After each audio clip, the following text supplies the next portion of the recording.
नमस्कार, मैं सीमा ओझा बहुत सुंदर शिव जी के गीत लेकर उपस्थित बानी। अगर आप लोग के अच्छा लागे तो लाइक शेयर सब्सक्राइब करे लोगिन। कमेंट में बताए लोगिन कि आप लोग के कैसन लागल।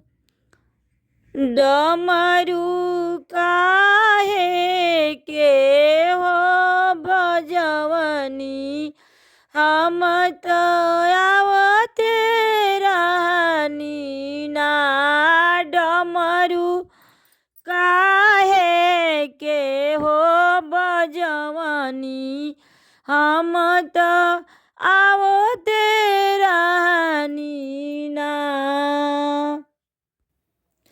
डमरू आवाज हमरा बगिया में सुनैले, फूलवा लोढ़ते रहनी ना। डमरू काहे के हो बजवनी, हम तो आवते रहनी ना।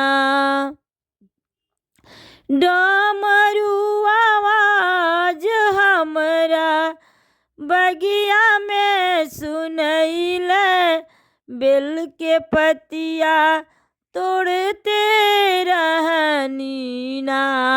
डमरू काहे के हो बजवनी, हम तो आवते रहनी ना।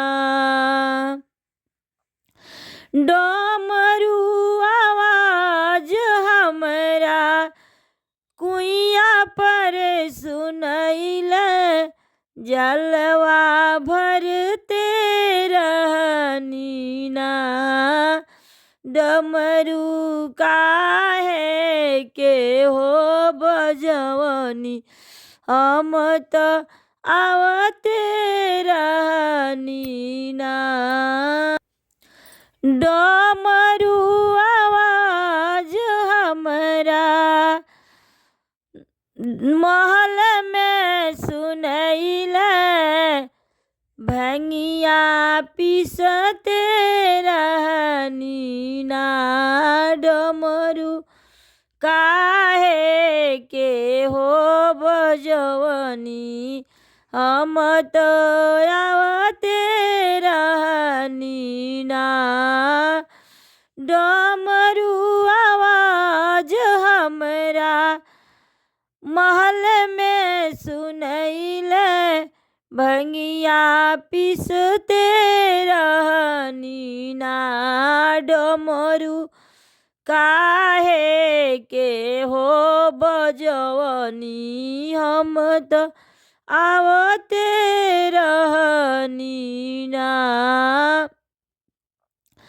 डमरू आवाज हमरा गौशाला में सुनैले, दूधवा लेते रहनी ना। डमरू काहे के हो बजवनी, हम तो आवते रहनी ना। डमरू आवाज हमरा गौशाला में सुनैले, दूधवा लेते रहवी ना। डमरू काहे के हो बजवनी, हम तो आवते रहनी ना। डमरू काहे के हो बजवनी, हम तो आवते रहनी ना।